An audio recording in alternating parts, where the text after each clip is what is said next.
Wizard gents parlour, Peyaratala, Kushtia, Shaon Kabab ঘরের ঠিক পাশে। যে কোনো রকম সেলন সার্ভিস অথবা বিউটি ট্রিটমেন্টের জন্য চলে আসতে পারেন আমাদের হেয়ার উইজার্ড জেন্টস পার্লারে।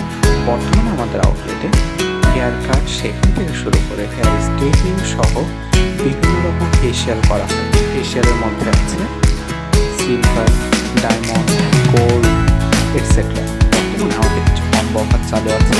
এছাড়াও আমাদের প্রতি আপনাদের অগাধ ভালোবাসার কারণে আমরা চিন্তা করেছি নেক্সট আরও কিছু কম্বো অফার লঞ্চ করার। এছাড়াও আমাদের সম্মানিত ক্লায়েন্টরা চাইলে আমাদের আউটলেট ভিজিট করে নিজেদের ইচ্ছা মতো কম্বো অফার সাজিয়ে নিতে পারেন। আমাদের আউটলেট ওপেনিং, ক্লোজিং টাইম, আমাদের বিভিন্ন সার্ভিস সম্পর্কে বিস্তারিত জানতে স্ক্রিনে দেওয়া নম্বরে যোগাযোগ করতে পারেন অথবা ইনবক্স করতে পারেন আমাদের অফিসিয়াল ফেসবুক পেজ হেয়ার উইজার্ডে। এছাড়াও আমাদের টিকটক প্রোফাইল ফলো করতে পারেন। আমাদের সাথে এতক্ষণ থাকার জন্য অসংখ্য ধন্যবাদ। আসসালামু আলাইকুম।